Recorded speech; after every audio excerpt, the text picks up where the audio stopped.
PSL এ eliminator ম্যাচে বোলিংয়ে এসে উইকেট নেন সাকিব আল হাসান। এটি করাচি কিংসের দ্বিতীয় উইকেট পতন। জেমস ভিন্স 4 রানে আউট।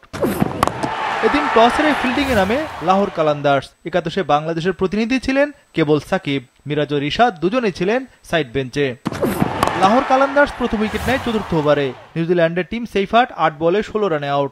6 ওভারে করাচি কিংস তোলে 1 উইকেটে 70 run. Aussie opener David Warner 33 বলে 50 তোলেন। এতে 10 ওভারে করাচি কিংসের সংগ্রহ 2 উইকেটে 93 রান। 11 ওভারে দলীয় স্কোর 17 রানে পৌঁছে।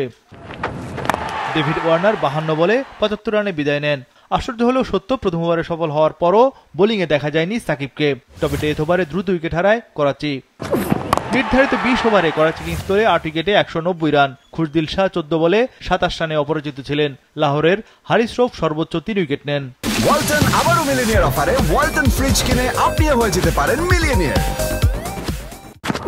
191 রানের টার্গেটে নেমে মারমুখী ব্যাটিং করে লাহোর কালান্দার্স। ওপেনার ফখর জামান ছিলেন বেশি আগ্রাসী। শুরু থেকে আস্কিং রান রেট ধরে রাখে লাহোর। ওপেনার মোহাম্মদ নাইম 12 বলে 14 রানে আউট। এরপর ফখর জামান ও আবদুল্লাহ শফিক রানের চাকা সচল রাখেন।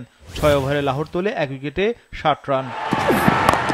ফখর জামান 28 বলে 47 রানে আউট। 10 ওভারে লাহোর কালান্দার্স তোলে 2 উইকেটে 89 রান। বাকি 10 ওভারে দরকার আরও 102 রান, হাতে 8 উইকেট। 29 বলে 50 তোলেন আবদুল্লাহ শফিক। এতে ম্যাচের লাগাম লাহোর কালান্দার্সের হাতে। শেষ 30 বলে দরকার মাত্র 35 রান।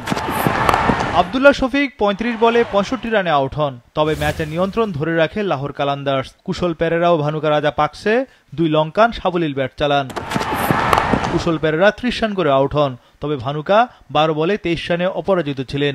এতে 8 বল হাতে রেখে 6 উইকেটে জেতে লাহোর কালান্দার্স।